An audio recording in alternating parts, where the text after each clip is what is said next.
نحمده ونصلي على رسوله الكريم أما بعد فأعوذ بالله من الشيطان الرجيم بسم الله الرحمن الرحيم قل هو الذي أنشأكم وجعل لكم السمع والأبصار والأفئدة قليلا ما تشكرون صدق الله العظيم رب اشرح لي صدري ويسر لي أمري واحلل عقدة من لساني يفقه قولي NTV দর্শক forum Malaysia আয়োজিত আজকের এই এনটিভি ইফতার প্রোগ্রাম 2024-এ ইন্টারন্যাশনাল ইয়ুথ সেন্টার হল রুমে আপনারা যারা উপস্থিত হয়েছেন আপনাদের সবাইকে জানাচ্ছি আন্তরিক শুভেচ্ছা এবং অভিনন্দন। আহলান ওয়া সাহলান ওয়া মারহাবান বিকুম ফি হাযাল লিকা আত-তাইয়িব আল মুবারাক। আমরা শুরুতেই আল্লাহ রাব্বুল ইজ্জত ওয়াল জালালের দরবারে শুকরিয়া জ্ঞাপন করছি যে আল্লাহ তাআলা আমাদেরকে ইফতারির এই পূর্ব মুহূর্তে চমৎকার এই পরিবেশে কিছু দিনী কথা শুনবার সুযোগ করে দিয়েছেন। আমরা সবাই পড়ছি কালিমাতুশ শুকর আলহামদুলিল্লাহ। তো সম্মানিত শুধু আমি সূরা মুলকের 23 নম্বর আয়াত তেলাওয়াত করেছি। এই 23 নম্বর আয়াতে এই আয়াতে আল্লাহ তাআলা আমাদেরকে স্পেশাল 3টা ব্লেসিংস দিয়েছেন, 3টা নেয়ামত দিয়ে ধন্য করেছেন। এ নিয়ে আমরা কথা শুনবো ইনশাআল্লাহ। আল্লাহ তাআলা বলছেন قل هو الذي أنشأكم وجعل لكم السمع والأبصار والأفئدة قليلا ما تشكرون। নবী হে আপনি বলুন তিনি সে সত্তা যিনি তোমাদেরকে সৃষ্টি করেছেন আর তোমাদেরকে দিয়েছেন শ্রবণ শক্তি, দৃষ্টি শক্তি আর চিন্তা শক্তি, কিন্তু খুব অল্প সংখ্যক লোকই তোমরা শুকরগুজার হও। এই যে এত বড় নেয়ামত পেয়ে আমরা ধন্য, আমরা শুকরগুজার হই না। তাহলে 3টা ফ্যাকাল্টি বা 3টা ক্যাপাসিটি বা 3টা এবিলিটি যে আল্লাহ তাআলা আমাদেরকে বিশেষ নেয়ামত দিয়েছেন, সেই 3টা নেয়ামতের কথা আল্লাহ বলেছেন। এক হচ্ছে হিয়ারিং, 2 হচ্ছে ভিশন, 3 হচ্ছে intellect. I repeat, hearing, vision, intellect, অর্থাৎ শ্রবণ শক্তি, এরপর তিনি দিয়েছেন আমাদেরকে দৃষ্টি শক্তি আর দিয়েছেন চিন্তা শক্তি বা বিচার বুদ্ধি। তো এই 3টা নেয়ামতের মধ্যে থেকে সর্বশেষ যে নেয়ামতটা অর্থাৎ চিন্তা শক্তি বা বিচার বুদ্ধি, যে আল্লাহ তাআলা আমাদের মধ্যে বিবেক দিয়েছেন, বিচার বুদ্ধি দিয়েছেন, এই পয়েন্টটা নিয়ে আমি আজকে কিছু কথা আপনাদের সামনে উপস্থাপন করব ইনশাআল্লাহ বিইذنিল্লাহ। সম্মানিত সুধী, আমরা উই আর ইন্টেলেকচুয়াল বিং, আমরা হচ্ছে বুদ্ধিবৃত্তিক প্রাণী। অর্থাৎ আল্লাহ তাআলা আমাদেরকে ফ্রি উইল দিয়েছেন, আমাদেরকে ক্রিটিক্যালি থিঙ্কিং করার সুযোগ দিয়েছেন, বিচার বুদ্ধি বিবেক কমন সেন্সকে কাজে লাগানোর সুযোগ আল্লাহ তাআলা আমাদেরকে দিয়েছেন। এবং এজন্যই আল্লাহ তাআলা আমাদেরকে আশরাফুল মাখলুকাত বানিয়েছেন। আমাদের ফ্রি থিঙ্কিং করার সুযোগ আছে, আমাদের ইন্টেলেক্ট আছে, আমাদের ইন্টেলিজেন্স আছে, আমরা আমাদের সিদ্ধান্তগুলো নিজের মন মতো করে নিতে পারি। এজন্য আমরা হচ্ছে আশরাফুল মাখলুকাত। এজন্য আল্লাহ তাআলা ফেরেশতাদেরকে অর্ডার করেছেন যাতে তারা আমাদেরকে সেজদা দেয়। সুবহানাল্লাহ। তো এই সেজদাটা আবার ইবাদতের সেজদা ছিল না, এটা ছিল অনারারি সাজদা, সম্মানসূচক সাজদা। ইবাদতের সেজদায় লুটিয়ে পড়া যায় একজনের সামনে। আওয়াজ করে বলুন তো তিনি কে? তো ফেরেশতারা যে সেজদাটা আমাদেরকে দিয়েছিল এটা ছিল অনারারি সাজদা, সম্মানসূচক সাজদা। তো এই বিচার বুদ্ধি বিবেক বুদ্ধি এগুলোই আমাদেরকে পশু থেকে আলাদা করেছে। পশুর কিন্তু এই ইন্টেলেক্ট নাই, বিচার বুদ্ধির ক্ষমতাটা তাদের নাই, এজন্য পশু থেকে আমরা আলাদা। এবং চিন্তা আর বিবেককে খাটানোর জন্য আল্লাহ তাআলা মহামূল্যবান একটা অঙ্গ আল্লাহ তাআলা আমাদেরকে দিয়েছেন, সেটা হচ্ছে ব্রেইন, আমাদের মস্তিষ্ক। এটাকে কাজে লাগিয়ে, কমন সেন্স কাজে লাগিয়ে আমরা পৃথিবীতে সভ্যতার পর সভ্যতা নির্মাণ করেছি। পৃথিবীতে মানুষ ছাড়া অন্য কোনো প্রাণী কি এটা করতে পেরেছে? এটা মানুষ করেছে, কারণ আল্লাহ তাআলা মানুষকে এই চিন্তা শক্তি দিয়েছেন, বিচার বুদ্ধি দিয়েছেন এবং সফিস্টিকেটেড একটা ব্রেন দিয়েছেন। এটা কাজে লাগিয়ে আমরা অনেক বড় কাজ করে ফেলতে পারি। এবং আপনি শুনলে অবাক হবেন, আমাদের এই যে ছোট্ট ব্রেনটা খুব বেশি না কিন্তু ওজন। একটা প্রাপ্তবয়স্ক মানুষের হিউম্যান ব্রেনের ওজন কত ধারণা আছে কারো? হ্যাঁ, কত? 3 pound, on an average 3 pound, মানে 1.5 কেজি। এই 1.5 কেজি ওজনের ব্রেন দিয়ে আমরা পৃথিবীতে এই সভ্যতাগুলো বিনির্মাণ করেছি। এবং আপনি শুনলে অবাক হবেন, আমাদের এই ব্রেইনের মেমোরি ক্যাপাসিটি, মেমোরি স্টোরেজ অনেক বেশি। বিজ্ঞানীরা গবেষণা করে ওনারা জানিয়েছেন যে আমাদের হিউম্যান ব্রেইনের মেমোরি হচ্ছে 2.5 পেটাবাইটস। আপনারা মেগাবাইটের নাম শুনেছেন, গিগাবাইটের নাম শুনেছেন, পেটাবাইট হয়তো অনেকে শুনেন নাই। পেটাবাইট আরো অনেক বেশি, অনেক বড়। তো 1 পেটাবাইটে হয় 1 মিলিয়ন গিগাবাইট। আই রিপিট, 1 পেটাবাইটে হয় 10 লক্ষ গিগাবাইট। তার মানে আমার আর আপনার যে যে হিউম্যান ব্রেইন, এই ব্রেইনের ক্যাপাসিটি হচ্ছে 25 লক্ষ গিগাবাইট। সুবহানাল্লাহ, এত আসতে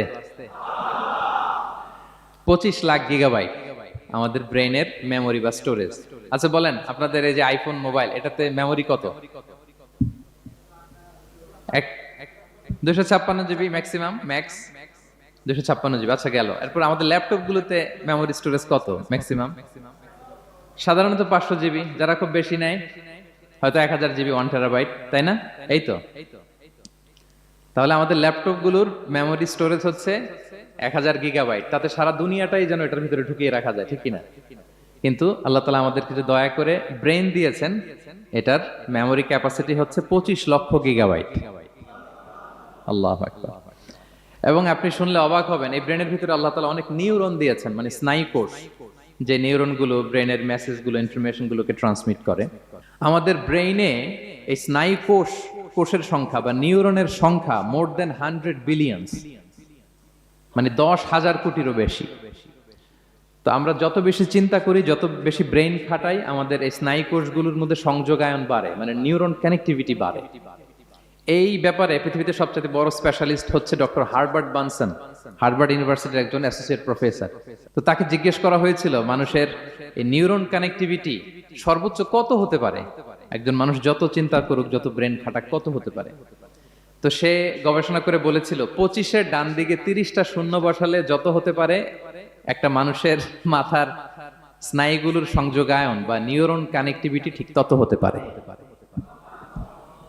25-এর ডান দিকে কয়টা শূন্য? 30টা। এটা আমি কি দিয়ে বলবো? হ্যাঁ, মিলিয়ন, বিলিয়ন, ট্রিলিয়ন, জিলিয়ন, ফিলিয়ন, অক্ট্রিলিয়ন সব ছাড়িয়ে যাবে। আচ্ছা, সংখ্যাটা কত বড় আমি একটু উদাহরণ দিয়ে বলি। আমরা যে কম্পিউটারের দোকানে গেলে প্রিন্টিং করি না, A4 সাইজের কাগজ আছে না? একটা হিউম্যান ব্রেইনে যত পরিমাণ নিউরন কানেক্টিভিটি হতে পারে, তত পরিমাণ সাদা কাগজ যদি আপনাকে দেয়া হয়, A4 সাইজের সাদা কাগজ দিয়ে যদি বলা হয় যে এটা টেবিলের উপর রাখেন, ইন্টারন্যাশনাল ইয়ুথ সেন্টারের এই টেবিলের উপর এই কাগজগুলো রাখেন, আপনি কাগজগুলো রাখতে শুরু করবেন। কাগজের স্তূপ উঁচু হতে হতে হতে হতে এই টাওয়ার ছাড়িয়ে, আকাশ ছাড়িয়ে, বাতাস ছাড়িয়ে, মহাকাশ স্টেশন ছাড়িয়ে, নাসার বিজ্ঞানীদের নাগালে আসা প্রথম আকাশের যত দূর বিজ্ঞান যেতে পেরেছে, এই যে জেমস ওয়েব টেলিস্কোপ 34 কোটি বছর আগের ছবি, স্থির চিত্র আমাদেরকে পাঠিয়েছে, যত দূর মানুষের নাগালে এসেছে, কাগজের স্তূপ এরকম উঁচু হতেই থাকবে, তারপরেও অনেক কাগজ আপনার হাতে থেকে যাবে। তার মানে কি পরিমাণে নিউরন কানেক্টিভিটি আমাদের ব্রেইনে সম্ভব। তো এখন দ্য কোশ্চেন রাইজেস, প্রশ্ন হচ্ছে আমরা আমাদের ব্রেইনকে ওইভাবে খাটাই কিনা, ব্রেইনটাকে কাজে লাগাই কিনা। আমাদের যে অভাবনীয় চিন্তা শক্তি, আনলিমিটেড চিন্তা শক্তি দিয়ে যে আল্লাহ তাআলা আমাদেরকে সৃষ্টি করেছেন, এটার কতটুকু আমরা ব্যবহার করি, আমাদের এই সফিস্টিকেটেড যে ব্রেইন আল্লাহ দিয়েছেন, এটা ব্যবহার করি কিনা, দিস ইজ দ্য কোশ্চেন। তো সম্মানিত শুধু আল কোরআন আল কারিমের পরতে পরতে আল্লাহ তাআলা আমাদেরকে মাথা খাটাতে বলেছেন, আমাদের চিন্তার দিগন্তকে প্রসারিত করতে বলেছেন, কিন্তু আমরা মাথা খাটাতে চাই না। আমরা যেন চিন্তাশীল হয়ে উঠি, আমরা যেন ব্রেইন খাটাই। অনেক আয়াত আপনি পাবেন, দুই একটি আয়াত আপনাদের সামনে আমি উপস্থাপন করবে আজকের আলোচনার ইতি টানবো ইনশাআল্লাহ বিইজনিল্লাহ। আমরা যেন মাথা খাটাই, আমরা যেন চিন্তা করি, এটা বোঝাতে যে আল্লাহ তাআলা বেসিক্যালি কোরআনে 4টা শব্দ ব্যবহার করেছেন। 4টা, একটু ক্লাসের মতো মনে করেন, তাহলে মনে থাকবে, কিছু শিখে গেলাম। প্রথম শব্দ হচ্ছে আন-নাযার, আন-নাযার। 2 নম্বর হচ্ছে আল-আক, 3 নম্বর হচ্ছে আত-তাফাক্কুর, 4 নম্বর হচ্ছে আত-তাদাব্বুর। আই রিপিট, আবার বলি, আন-নাযার, আল-আক, আত-তাফাক্কুর, আত-তাদাব্বুর। আন-নাযার, আল-আক, আত-তাফাক্কুর, আত-তাদাব্বুর। বলতে পারবেন 4টা? 1 নম্বরে কি? আন-নাযার, 2 নম্বরে আল-আক, 3 নম্বরে আত-তাফাক্কুর, 4 নম্বরে আত-তাদাব্বুর। এই 4টা শব্দ নিয়ে সংক্ষিপ্ত কিছু আলোকপাত করবো ইনশাআল্লাহ বিইজনিল্লাহ। আন-নাযার শব্দটা আপনাদের পরিচিত, একটু ভেঙে বললে বুঝতে পারবেন। আমরা বলি না এই যে নজর দিস না, এই যে নজর লাগবে, বলি না নজর দেয়া। নজর মানে হচ্ছে তাকানো, তবে সাধারণ তাকানো না, careful look, with deep observation and reflection. এটাকে কোরআন বলেছে আন-নাযার। এটার প্রতি কোরআন আমাদেরকে উৎসাহিত করেছে। পাশাপাশি 2 নাম্বার কি বলছিলাম নজরের পরে? হ্যাঁ, অ্যাটলিস্ট একজন তো বলতে হবে। আল আক, আল আক, এটাও আপনারা অর্থ জানেন। আমরা বলি না আকল, হ্যাঁ, কিরে তোর কি আকল নাই, তুই কি ব্যাকেল, বলি না আমরা এরকম? ব্যাকেল মানে যার আকল নেই। তো এই যে আকল, আকল থাকা বা আকল খাটানো বা কমন সেন্সকে খাটানো, রিজনিং করা, কোরআন এটার ব্যাপারে উৎসাহিত করেছে। 3 নম্বরে কি বলেছিলাম? হ্যাঁ, আত্তাফাক্কুর। এই যে ইউআই এর স্টুডেন্ট পাওয়া গেছে তো, ওনারা বলতে পারতেছে আত্তাফাক্কুর। আত্তাফাক্কুর শব্দটা আসছে ফিকির থেকে। ফিকরা, ফিকির, ফিকির তো বোঝেন নাকি? আমরা বলি না যে ফিকির করতে হবে? তো আত্তাফাক্কুর মানে ক্রিটিক্যাল থিংকিং, বিশ্লেষণ ধর্মী চিন্তা করা। আর সর্বশেষ হচ্ছে আত্তাদাব্বুর। আর তাদাব্বুরটা কোরআনের সাথে জড়িত, কোরআনের পেছনের গল্পগুলো খুঁজে বের করা। আর তাদাব্বুর শব্দটা এসেছে আরবি শব্দ দুবুর থেকে। দুবুর, দুবুর মানে কি? পেছন। তো কোরআনের কোন একটা আয়াতের পেছনের গল্পটা কি, পেছনের রহস্যটা কি, এর নেপথ্যে কি, এর গুরু রহস্য কি, এটাকে বের করা। এই 4টা ব্যাপারে কোরআন অনেক এমফাসাইজ করেছে। তো এই 4টা নিয়ে আমরা কথা বলি। প্রথমে কি বলেছিলাম? প্রথম শব্দটা আন-নাযার। সবাই বলেন তো প্রথম শব্দটা কি? আন-নাযার। নজর মানে কি? দৃষ্টি দেয়া, স্বাভাবিক দৃষ্টি না, গভীর দৃষ্টি, সুগভীর দৃষ্টি। হ্যাঁ, ইংরেজিতে বলে অবজারভেশন বা রিফ্লেকশন। তা আমরা যেন শুধু ফেল ফেল করে তাকিয়ে না থাকি। আল্লাহ বলেছে তাকালে তাকানোর মতো তাকাবা, গভীর দৃষ্টি দিবা। আল্লাহ বলেন আফালা ইয়ানজুরুনা ইলাল ইবিলি কাইফা খুলিকাত ওয়া ইলাস সামাই কাইফা রুফিআত ওয়া ইলাল জিবালি কাইফা নুসিবাত ওয়া ইলাল আরদি কাইফা সুতিহাত। আল্লাহ বলেন ওরা কি নজর দেয় না? আফালা ইয়ানজুরুনা, নজর থেকে ইয়ানজুরুনা ইলাল ইবিলি, ওরা কি উটের দিকে তাকায় না? Don't they see to the camels how masterfully they were created? হ্যাঁ, তারা কি উটের দিকে তাকায় না কিভাবে উটকে সৃষ্টি করেছি? তারা কি আকাশের দিকে তাকায় না খুঁটিবিহীন বিশাল আকাশকে কেমন করে বানালাম? তারা কি পাহাড়ের দিকে তাকায় না কিভাবে পাহাড়কে ফার্মলি সেট করা হলো পৃথিবীর সাথে? তারা কি জমিনের দিকে তাকায় না কিভাবে জমিনটাকে বিস্তীর্ণ করে দেয়া হয়েছে? তো এই 4টা কথা আল্লাহ বললেন। রাসূল সাল্লাল্লাহু আলাইহি ওয়াসাল্লাম যখন মক্কার কুরাইশদেরকে তাওহীদ, রিসালাত, আখিরাতের দাওয়াত দিচ্ছিল, তারা এই দাওয়াতকে প্রত্যাখ্যান করলো, তারা মানছে না। তো তখন আল্লাহ তাআলা এই আয়াত নাজিল করে বললেন আফালা ইয়ানজুরুনা ইলাল ইবিলি কাইফা খুলিকাত। মক্কার কুরাইশরা কি উটের দিকে তাকায় না? উটকে কিভাবে আমি তৈরি করলাম এটা একটু দেখতে পারে না ওরা? আরে উটের দিকে তাকালেই তো ওরা উটের মালিক আমি আল্লাহরে খুঁজে পাবে। কারণ কুরাইশরা ছিল কোরআনের প্রাইমারি অডিয়েন্স, যদিও কোরআন সবার জন্য এসেছে। তো আল্লাহ বললেন আফালা ইয়ানজুরুনা ইলাল ইবিলি কাইফা খুলিকাত, ওরা কি উটের দিকে তাকায় না? উট দেখার জন্য তো ওদের চিড়িয়াখানায় যাওয়া লাগবে না, অথবা মক্কার কুরাইশদের চায়নাতেও যাওয়া লাগবে না, কারণ উট তো ওদের গৃহপালিত প্রাণী, ঠিক কি না? ঘরে ঘরে আরব দেশে উট আছে না নাই? আছে। তো উটের দিকে তাকায় না। সম্মানিত শুধু উটের কথা আল্লাহ কেন বললেন? কুরাইশদেরকে উটের কথা বললেন এজন্য, উট হচ্ছে এমন আজীব একটা প্রাণী যেটা প্রাণী বিজ্ঞানীদেরকে হয়রান করে দিয়েছে। আল্লাহু আকবার। আপনি অবাক হবেন উটের যে ফিচার আল্লাহ তাআলা দিয়েছেন। মক্কার লোকেরা উটের গোশত খাইতো, উটের দুধ খাইতো, উটের চামড়া দিয়ে দ্য ফাইনেস্ট লেদার, দামি লেদার তারা বানাতো। উটের উপর মাল নিয়ে বোঝাই করে মরুভূমি এক প্রান্ত থেকে আরেক প্রান্তে পাড়ি দিত। নিজেরা উটের উপর রাইডিং করত। এবং উট হচ্ছে এমন প্রাণী যেটা একসাথে 1 মাস না খেয়ে বেঁচে থাকতে পারে। 1 মাস পানিও খাওয়া লাগবে না, খাবারও খাওয়া লাগবে না। সুবহানাল্লাহ পড়বেন না? এট এ টাইমে একটা উট, প্রাপ্তবয়স্ক একটা উট একসাথে 200 লিটার পানি খেয়ে ফেলতে পারে। এবং উটের পেটের ভিতরে একটা স্পেশাল ওয়াটার চেম্বার আছে, ওই চেম্বারে রেখে দেয়। খেয়ে ওইটারে পাঠায় দেয় না ওদের কিডনিতে। 200 লিটার পানি একবারে খেয়ে স্পেশাল চেম্বারে রেখে দেয়, যখন লাগবে ওইখান থেকে নিয়ে নিয়ে বেঁচে থাকে।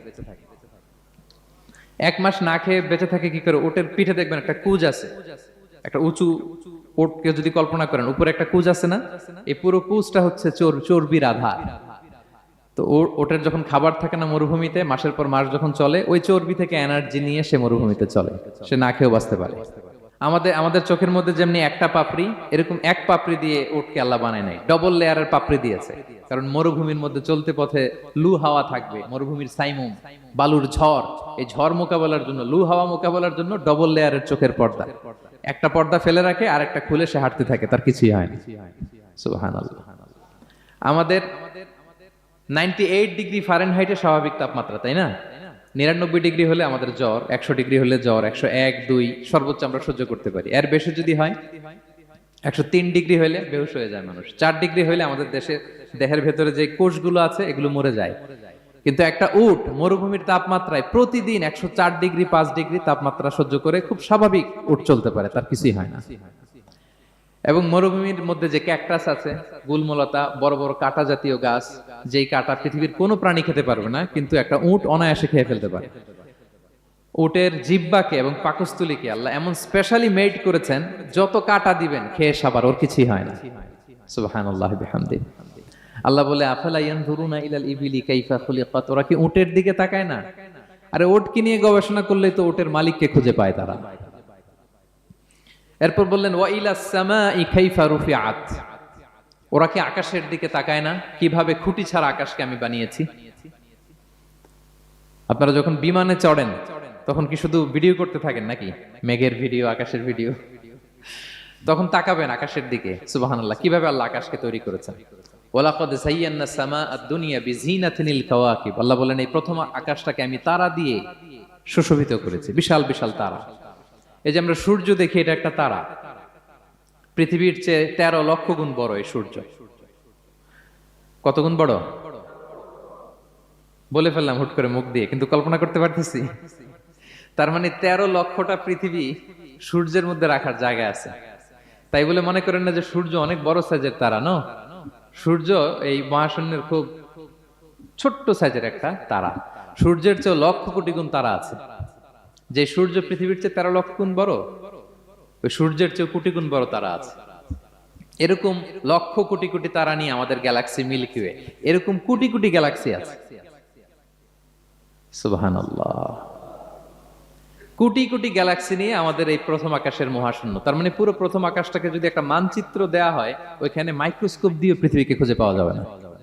আই রিপিট, পুরো প্রথম আকাশটাকে যদি একটা বড় মানচিত্র বানানো হয়, আমরা যে পৃথিবীতে আছি মাইক্রোস্কোপ দিয়েও এটাকে খুঁজে পাওয়া যাবে না। এই বিশাল প্রথম আকাশের মহাশূন্য যখন শেষ, এরপরে হচ্ছে প্রথম আকাশের লেয়ার, তারপরে হচ্ছে দ্বিতীয় আকাশের মহাশূন্য, তারপরে দ্বিতীয় আকাশের লেয়ার। বিষ্ণু ইসলাম বলেন, দ্বিতীয় আকাশের তুলনায় প্রথম আকাশটা কত ছোট শোনো। সাহারা মরুভূমির মধ্যে যদি তোমার হাতের আংটি ছুঁড়ে ফেলে দাও, পুরো মরুভূমির তুলনায় তোমার হাতের আংটি যত ছোট, আল্লাহর দ্বিতীয় আসমানের তুলনায় প্রথম আসমানটা ঠিক তত ছোট। আবার তৃতীয় আসমানের তুলনায় দ্বিতীয় আসমানটা ঠিক ওই রকম। আবার চতুর্থ আসমানের তুলনায় তৃতীয় আসমানটা ওই রকম। এইভাবে 7 আসমান। এরপরে আল্লাহর কুরসি, মাউদাউল কাদামাইন, যেখানে আল্লাহ তার কুদরতি পা রাখেন। তো 7 আসমানটা যত বড়, পুরো সাহারা মরুভূমির মধ্যে আংটি ফেলে দিলে মরুভূমির তুলনায় আংটি যত ছোট, আল্লাহর কুরসির তুলনায় পুরো 7 আসমানটা ঠিক তত ছোট। কল্পনা করা যায়? এজন্য আল্লাহ বলেছেন, আফালা ইয়ানজুরুনা ইলাল ইবিলি কাইফা খুলিকাত, একটু উট নিয়ে চিন্তা করতে পারো না? আকাশটা নিয়ে একটু ভাবতে পারো না? ওয়া ইলাল জিবালি কাইফা নুসিবাত, একটু পাহাড়ের দিকে তাকিয়ে একটু অবজারভেশন করা যায় না, রিফ্লেকশন। ও মক্কার লোকেরা, পাহাড় দেখার জন্য তো তোমাদের অন্য দেশে যাওয়া লাগবে না, তোমরা তো সারাউন্ডেড বাই মাউন্টেইনস, চারদিকে শুধু পাহাড়, পাহাড় আর পাহাড়। এই পৃথিবীর ভেতরে 7টা টেকটনিক প্লেট আছে। এই 7 tectonic plates creates the mountain range on earth. পৃথিবীর মধ্যে মাউন্টেন এভাবেই হয়েছে। বিগ ব্যাং এর মহাবিস্ফোরণের পরে এই প্লেটগুলো যখন কোলাপস করলো, মাঝখানের জায়গা উঁচু হয়ে গেল, দ্যাট ইজ মাউন্টেন। এটাই মাউন্টেন। আমেরিকার আলাস্কা একটা জায়গা আছে, পৃথিবীর সবচেয়ে বড় মাউন্টেন রেঞ্জ। এটা লম্বায় প্রায় 2000 কিলোমিটার লম্বা একটা পাহাড়। ইউরোপের সবচেয়ে বড় পাহাড় হচ্ছে আল্পস পর্বতমালা, ওটা লম্বায় 1200 কিলোমিটার। কল্পনা করতে পারেন, একটা পাহাড় 1200 কিলোমিটার লম্বা। আর সবচেয়ে উঁচু যে পর্বত শৃঙ্গ মাউন্ট এভারেস্ট 29,035 ফিট। আর মিটার দিয়ে চিন্তা করলে 8,850 মিটার। আল্লাহ পাহাড়কে কোরআনে বলেছেন, পেরেকের সাথে তুলনা দিয়েছেন। আল্লাহ তাআলা বলেছেন, ওয়াজআলনাল জিবালা আওতাদা, আমি এই পাহাড়গুলোকে আল্পস পর্বতমালা, আলাস্কা পর্বতমালা, মাউন্ট এভারেস্ট, এগুলোকে পেরেকের মতো বানিয়েছি। কিসের মতো? আচ্ছা, যদি আমার কথা বুঝে থাকেন তাহলে উত্তর দেন। আমরা পেরেক যখন কাঠের মধ্যে ঠুকি, তখন পুরো পেরেকটা কাঠের ভিতরে ঢুকে যায় না? উপরে দেখা যায় কতটুকু? হাতুড়ি দিয়ে একটা পেরেক যখন আমি একটা কাঠের ভিতরে ঢুকাই দিলাম, ঠুকে দিলাম, এরপরে কি পুরা পেরেকটা দেখা যায়? আর কতটুকু দেখা যায়? সামান্য মাথাটা। তো পুরা পেরেক গেল কই? ভিতরে। তা আল্লাহ পাহাড়গুলোকে পেরেকের সাথে তুলনা করেছেন। তার মানে পাহাড় যতটুকু আপনি দেখেন এটা পাহাড়ের মাথা, এর পুরো অংশটা মাটির ভিতরে। 29,035 ফিট মাউন্ট এভারেস্ট যেটা, এটার কমপক্ষে 10 গুণ এটা মাটির ভিতরে আছে। আলাস্কা পর্বতমালা বাইরে যদ্দূর, 10 গুণ ভিতরে। আলস পর্বতমালা বাইরে যদ্দূর, 10 গুণ ভিতরে। তুর পাহাড় বাইরে যদ্দূর, 10 গুণ তার ভিতরে। আল্লাহু আকবার। এজন্য আল্লাহ বলেন ওয়াইলাল জিবালি কাইফা নুসিবাত, ওরা কি পাহাড়ের দিকে তাকায় না কিভাবে এই পাহাড়গুলোকে আমি তৈরি করেছি। আল্লাহ যখন এই পৃথিবী সৃষ্টি করলেন, পৃথিবীর মধ্যে ভাইব্রেশন হচ্ছিল, কাঁপাকাঁপি, কাঁপছিল পৃথিবী। আল্লাহ পৃথিবীর কাঁপাকাঁপি বন্ধ করার জন্য এই পেরেকের মতো পাহাড়গুলোকে পৃথিবীতে ঠুকে দিলেন, কাঁপাকাঁপি বন্ধ হয়ে গেল। এই দৃশ্য দেখে ফেরেশতারা বলে ইয়া রাব হাল মিন খালকিকা আশাদ্দু আলাল জিবাল, আল্লাহ পাহাড়ের এত শক্তি, পৃথিবী কাঁপতেছিল, পাহাড় আপনি ঠুকে দিলেন, পৃথিবীর কাঁপাকাঁপি বন্ধ হয়ে গেল। আপনার সৃষ্টির মধ্যে পাহাড়ের চেয়ে শক্তিশালী কিছু আছে? আল্লাহ বললেন আছে। সেটা কি? আল হাদিদ। আল্লাহ বললেন সেটা লোহা, কারণ লোহা দিয়ে পাহাড় কাটা যায়, ঠিক কিনা? লোহার কথা শুনে ফেরেশতারা অবাক, লোহা পাহাড়ের চেয়ে শক্তিশালী? ফেরেশতারা প্রশ্ন করলো ইয়া রাব্বি হাল মিন খালকিকা আশাদ্দু মিনাল হাদিদ, তাহলে আপনার সৃষ্টির মধ্যে লোহার চেয়ে শক্তিশালী কিছু আছে? আল্লাহ বললেন আছে। কি সেটা? আন্নার, আগুন। কারণ আগুন লোহাকে কি করে? গলিয়ে ফেলে। ফেরেশতারা শুধু অবাকই হচ্ছে। ফেরেশতারা বলে আগুনের চেয়ে শক্তিশালী কিছু আছে? আল্লাহ বলে আছে আল মা, পানি। কারণ আগুনে দাউ দাউ করে জ্বলে ওঠা আগুনের মধ্যে পানি দিলে আগুন অস্তিত্ব হারায়। ফেরেশতারা শুধু অবাকই হচ্ছে। তারা বলে তাহলে পানির চেয়ে শক্তিশালী কিছু আছে? আল্লাহ বলেন আছে। আর রিহ, বাতাস। কারণ বাতাস পানিকে একদিক থেকে আরেক দিকে নিয়ে যায়। জলের মধ্যে বায়ুর উচ্ছ্বাস লাগলে জলোচ্ছ্বাস তৈরি হয়, ঠিক কি না? ফেরেশতারা আবার অবাক হয়ে বলে তাহলে বাতাসের চেয়ে শক্তিশালী কিছু আছে? আল্লাহ বললেন আছে। সেটা কি? বলতেছে বনি আদম। ওই মানুষ শক্তিশালী যে গোপনে দান করে, এত গোপনে যে ডান হাত কি দান করলো, বাঁ হাত সেটা টের পায় না। পড়েন সুবহানাল্লাহ। এই লম্বা হাদিস বলার বা বোঝানোর মূল উদ্দেশ্য হচ্ছে আল্লাহ পাহাড়কে সৃষ্টি করেছেন। ওয়া ইলাল জিবালি কাইফা নুসিবাত, পাহাড়কে আল্লাহ তাআলা জমিনের মধ্যে এভাবে সেট করেছেন। আল্লাহ বলে ওরা কি একটু পাহাড়ের দিকে তাকায় না, আকাশের দিকে তাকায় না? ওরা কি একটা উটের দিকে তাকায় না? ওয়া ইলাল আরদি কাইফা সুতিহাত, ওরা কি জমিনের দিকে তাকায় না, জমিনকে কিভাবে আমি বিস্তৃত করেছি। আমরা তো কত চমৎকার মাটি দেখি, তাই না? বীজ রোপণ করে দিলে কি উর্বর জমি, হ্যাঁ, ঘাস লতাপাতা ফলমূল হয়। আসলে পুরো পৃথিবীটাই কি এরকম নরম? না, অনেক স্তর আছে। এই ভূপৃষ্ঠের নিচে আপনি পাবেন পাললিক শিলার স্তর, রূপান্তরিত শিলার স্তর, আগ্নেয়গিরির শিলার স্তর। তার মানে পৃথিবীর ভেতরে দাউ দাউ করে আগুন জ্বলছে, এবং আগ্নেয়গিরির জ্বালামুখ ভেঙে যখন এই অগ্নুৎপাতের লাভা বের হয় তখন বোঝা যায় পৃথিবীর ভেতরে কেমন আগুন পাওয়া যায়, ঠিক কিনা? তাহলে প্রথম শব্দটা আমি কি বলেছিলাম? আন-নাযার। মনে আছে তো না? প্রথম শব্দটা কি? আল্লাহ বলে তারা কি নজর করে দেখে না কিভাবে আকাশ বানালাম, উট সৃষ্টি করলাম, কিভাবে জমিন বানালাম, কিভাবে পাহাড় বানালাম। তাহলে এই যে নজর বা অবজারভেশন, রিফ্লেকশন, এটার প্রতি আল্লাহ তাআলা আমাদেরকে উৎসাহিত করেছে। প্রথম পয়েন্ট ক্লিয়ার।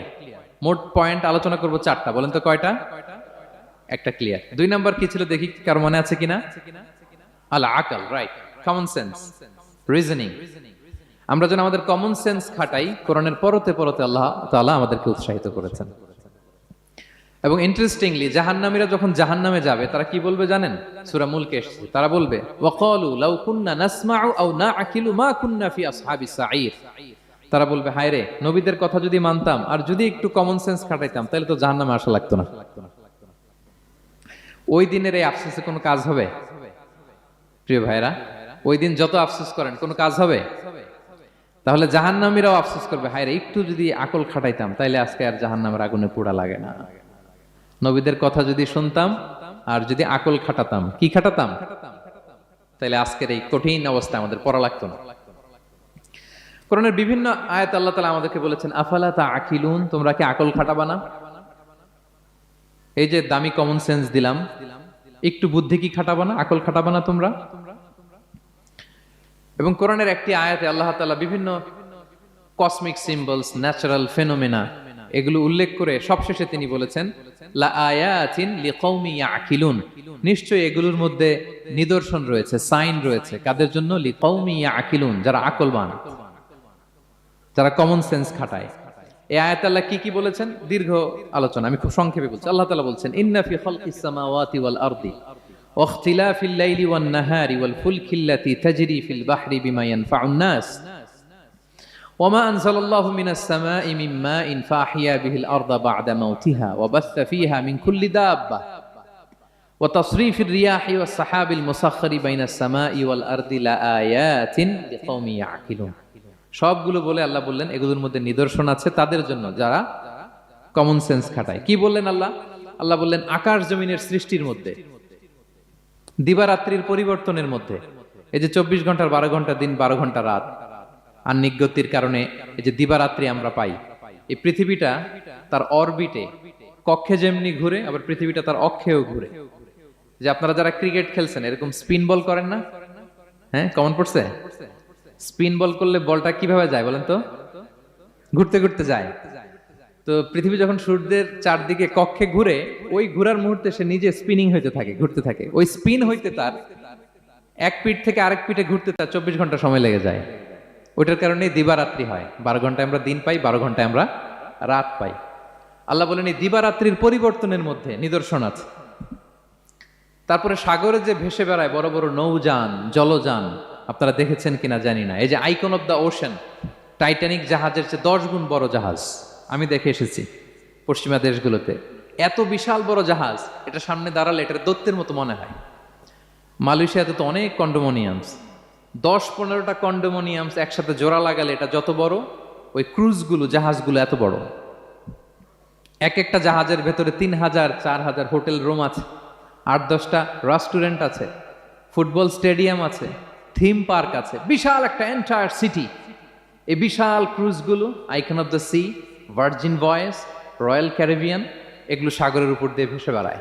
আল্লাহ বলে ওয়াল ফুলকিল্লাতি তাজরি ফিল বাহরি বিমা ইয়ানফাউন নাস, সাগরের উপরে বিশাল বড় বড় ক্রুজগুলো ভেসে বেড়ায়, এর মধ্যে নিদর্শন আছে। এরপর আল্লাহ বললেন আমি পানি থেকে সব প্রাণী তৈরি করেছি, ওয়াজআলনা মিনাল মাই কুল্লা শাইইন হাই, সব প্রাণ এসেছে পানি থেকে। বিজ্ঞান এটাকে কনফার্ম করেছে। তারা বলেছে পৃথিবীর সর্বপ্রথম এককোষী প্রাণীর নাম হচ্ছে অ্যামিবা। অ্যামিবা এসছে, জুপ্লাংটন, ফাইটোপ্লাংটন, ব্যাকটেরিয়া প্লাংটন, এভাবে স্পিসিসগুলো ডেভেলপ করেছে। আল্লাহ বলে এর মধ্যে নিদর্শন আছে।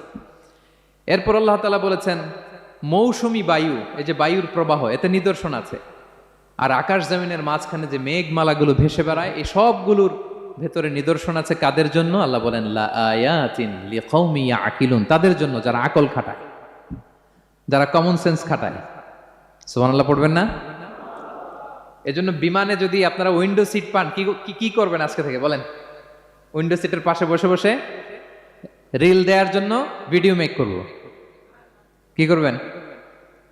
হ্যাঁ, আল্লাহর নিদর্শন দেখব, কত ক্ষুদ্র আমি, কত নগণ্য আমি, কত তুচ্ছ আমি, এটা বুঝবার চেষ্টা করব।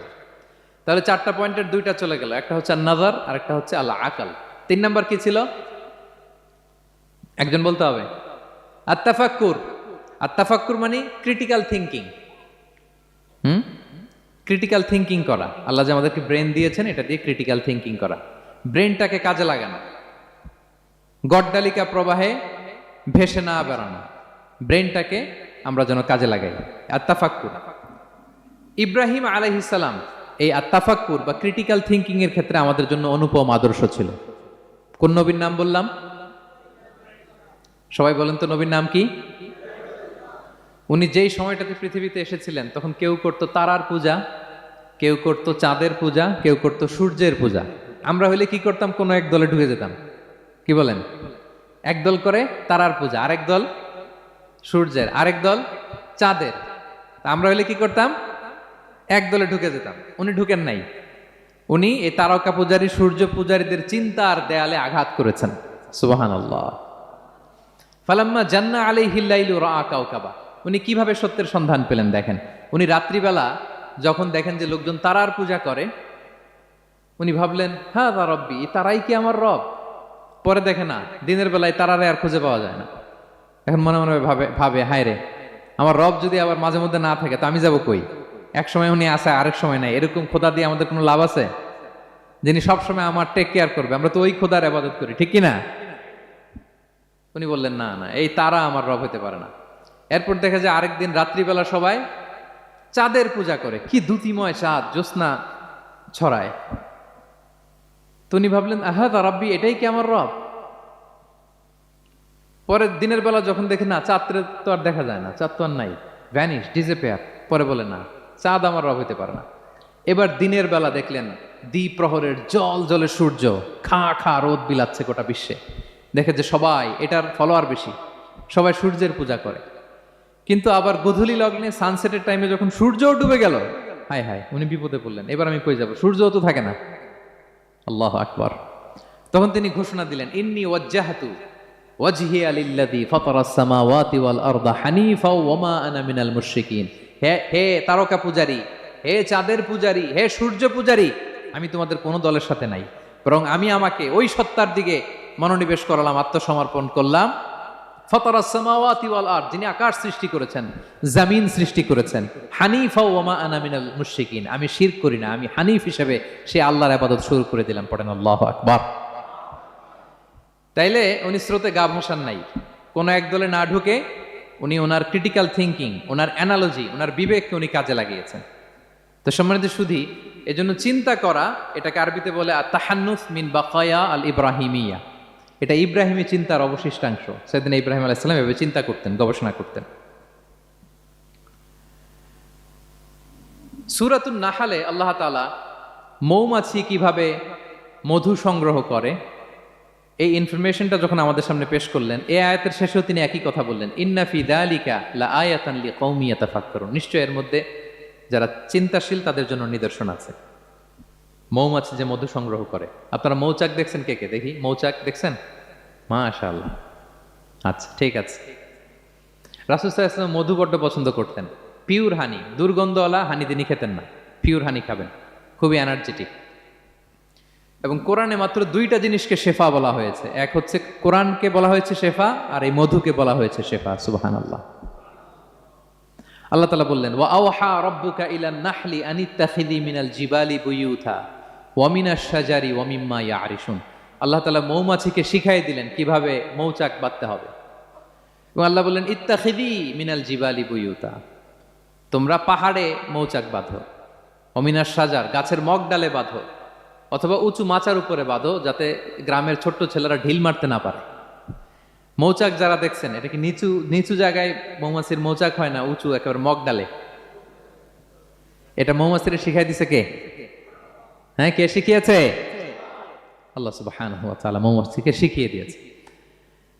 যারা আরবি বোঝেন তারা বুঝতে পারবেন, ইত্তাখিদি এটা ফেমিনিন জেন্ডার। তার মানে আল্লাহ যা অর্ডার করেছেন এটা পুরুষ মৌমাছিকে অর্ডার করেন নাই, নারী মৌমাছিকে। তো গবেষণায় দেখা গিয়েছে পুরো মৌচাকের বাসাটাকে এখানে যে লিডারশিপ বহন করে, এটা কোনো পুরুষ মৌমাছি না, এটা নারী মৌমাছি। সুবহানাল্লাহ। এবং তিন ধরনের মৌমাছি থাকে, একটা হচ্ছে কুইন বি, রানী মৌমাছি, আরেকটা হচ্ছে মেল বি, এরা বংশ বিস্তার করে, আরেকটা হচ্ছে ওয়ার্কার বি, এরা এই মধু আনা নেওয়া করে।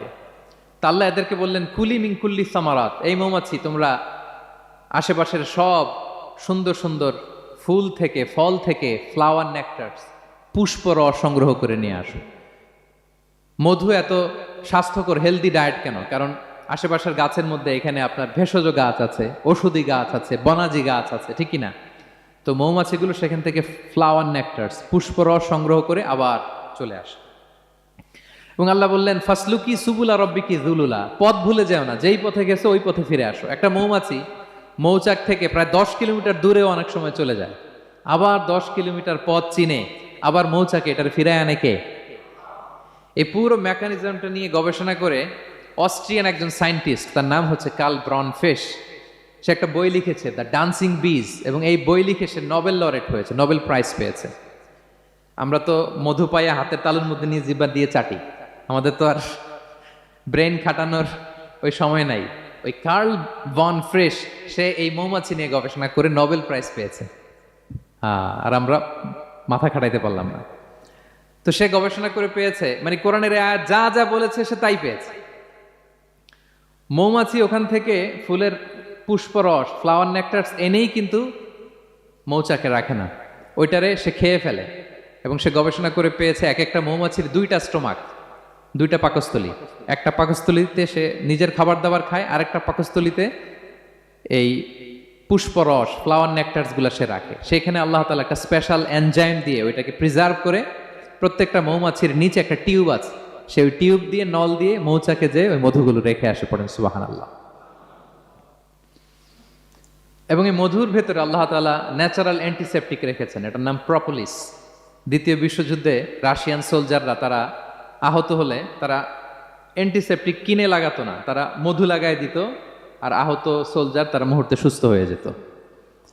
যাদের বাতের ব্যথা আছে, বাতের ব্যথা আছে না অনেক মুরব্বীদের, ওই বাতের ব্যথার মধ্যে যদি মৌমাছির হুল ফুটাই দিতে পারেন, একদিনের মধ্যে বাতের ব্যথা ভালো হয়ে যাবে। সাময়িক হয়তো ব্যথা পাবে, মৌমাছি যখন কামড় দেয় ব্যথা লাগে না, নাকি আরাম লাগে? কামড় খাইছেন মৌমাছির কখনো? হ্যাঁ।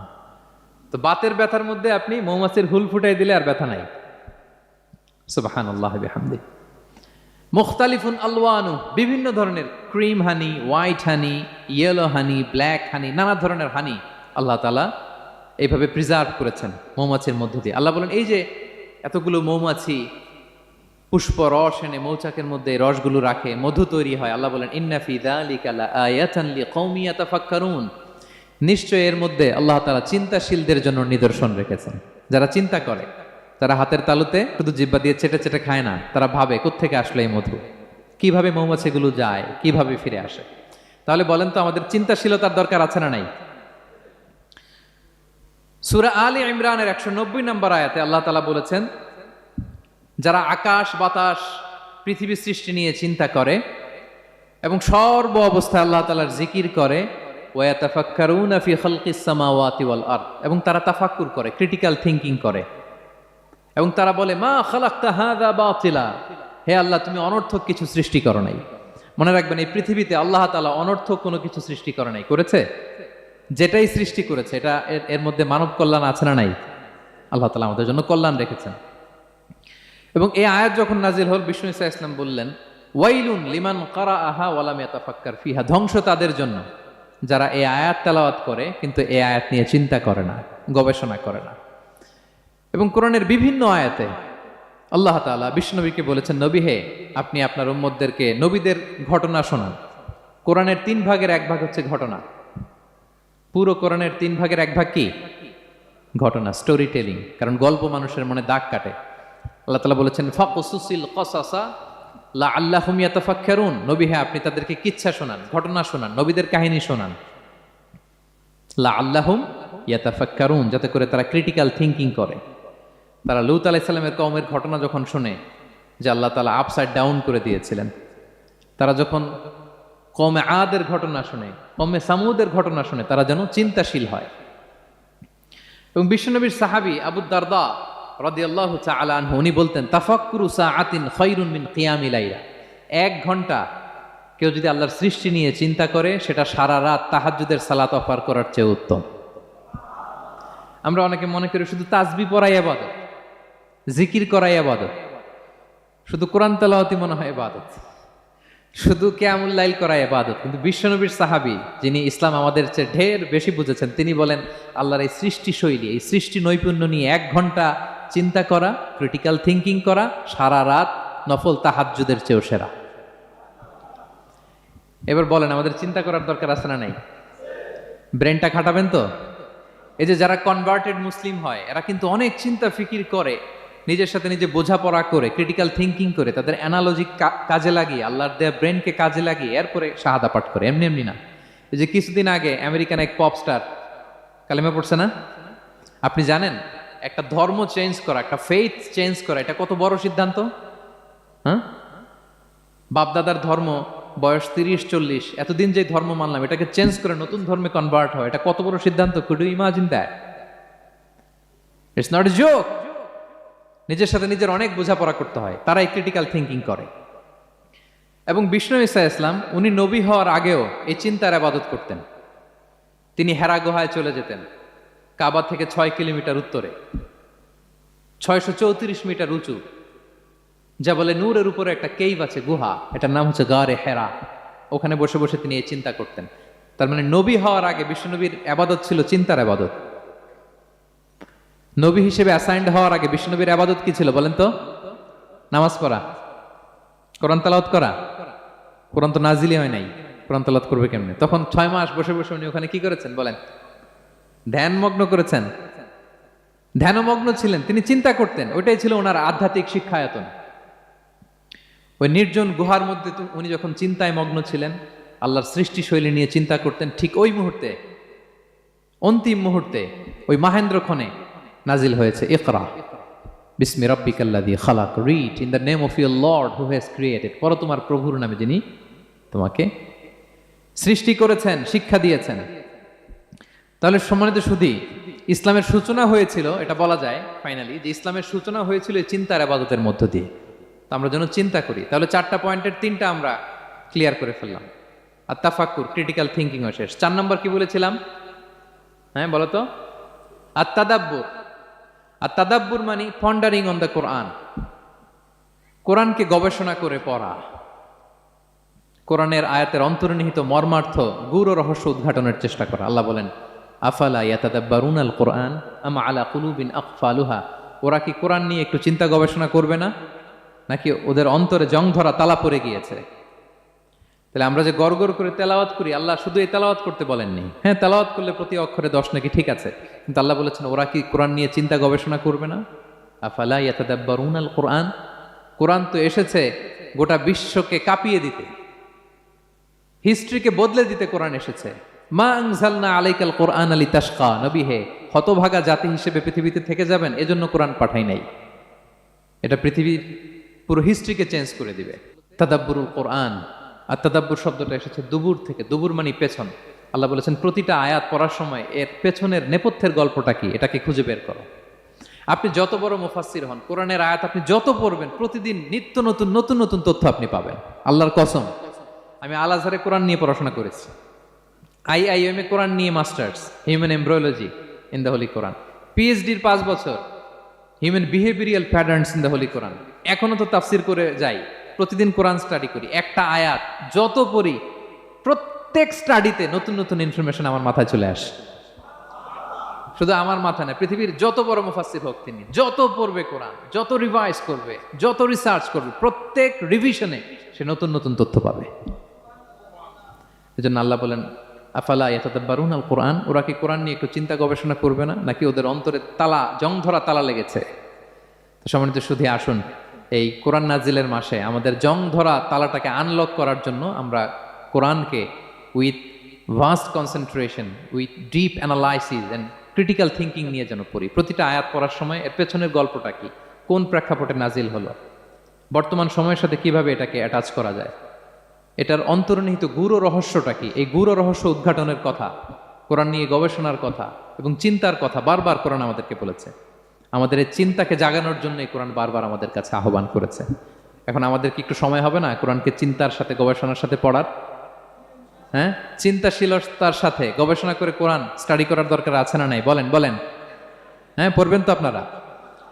যারাই চিন্তা করবে, চিন্তাশীল হবে, কমন সেন্সকে খাটাবে, তারাই পৃথিবীর হিস্ট্রি পাল্টে দিবে। এই যে বিমান দিয়ে যে আমরা চড়ি, 2 ভাই আবিষ্কার করছে, Wilbur Wright, Orville Wright, Wright ভ্রাতৃদ্বয়। বলেন তো এই অরভিল রাইটের চোখ ছিল কয়টা? 3টা না? হ্যাঁ, উইলবার রাইটসের হাত ছিল কয়টা? আমার হাত কয়টা? আপনার হাত কয়টা? তো ওরা পারলে আমরা পারবো না কেন? কারণ এই চিন্তার ইবাদত থেকে আমরা দূরে সরে গিয়েছে। আমাদের মধ্যে রিজনিং নাই, আমাদের মধ্যে লজিক্যাল আন্ডারস্ট্যান্ডিং নাই, আমাদের মধ্যে ক্রিটিক্যাল থিঙ্কিং নাই, আমাদের মধ্যে পন্ডারিং অন দ্য কোরআনিক ভার্সেস নাই। আল্লাহ তাআলা আমাদের যে বিবেক, চিন্তা শক্তি দিয়েছেন, এটাকে আমরা কাজে লাগাই না, এজন্য আমরা পিছিয়ে পড়েছি। সম্মানিত সুধী, কোরআন বারবার আমাদের এই চিন্তা শক্তিকে জাগানোর জন্য আহ্বান করেছে। কোরআনের আয়াতের পরতে পরতে কোরআন আমাদেরকে বলেছে আমরা যেন চিন্তাশীল হই। এই যে সফিস্টিকেটেড ব্রেইন আল্লাহ তাআলা দয়া করে আমাদেরকে দান করেছে, আমরা যেন এই ব্রেইনটাকে কাজে লাগাই, আমরা যেন আমাদের বিবেকটাকে কাজে লাগাই, আমরা যেন আমাদের কমন সেন্সকে কাজে লাগাই। তাহলে আমাদের সোনালী অতীত আবার আমরা ফিরে পাবো। তাহলে আজকের এই আলোচনা থেকে ফাইনাল কথা হচ্ছে যে আমাদেরকে চিন্তা করতে হবে, যে কোনো জিনিসকে কোশ্চেন করতে হবে, প্রশ্ন করতে হবে, কেন, কিভাবে, ও পারলে আমি কেন পারবো না। কোরআনের আয়াত পড়ার সময় বারবার চিন্তা করবেন, সব দায় দায়িত্ব আমাদের উপর ঠেলে দিয়েন না। কোরআন নিয়ে শুধু আমরাই গবেষণা করবো আর ওয়াজ শোনাবো, এটা not only my sole responsibility, আপনাদেরও দায়িত্ব আছে, প্রত্যেকের দায়িত্ব। যত কোরআন পড়বেন আপনার অন্তরের তালা খুলে দিবে কে? আল্লাহ তাআলা আমাদেরকে চিন্তাশীল হওয়ার তৌফিক দান করুক। আমাদের এই সফিস্টিকেটেড ব্রেনকে যেন আমরা কাজে লাগাতে পারি, আমাদের কমন সেন্সকে যেন আমরা কাজে লাগাতে পারি, আমাদের রিজনিংকে যেন আমরা কাজে লাগাতে পারি। ইব্রাহিম আলাইহিস সালামের মতো গদ বাঁধা গড্ডালিকা প্রবাহে গা ভাসিয়ে না দিয়ে আমরা যেন প্রশ্ন করতে পারি, আমরা যেন বিবেককে কাজে লাগাই। আল্লাহ তাআলা আমাদের সবাইকে কথাগুলো বোঝার ও আমল করার তৌফিক দান করুক। হাযা মা ইনদি ওয়াল ইলমু ইনদাল্লাহ আলাইহি তাওয়াক্কালতু ওয়া ইলাইহি উনীব। ওয়াসসালামু আলাইকুম ওয়া রাহমাতুল্লাহি তাআলা ওয়া বারাকাতুহু।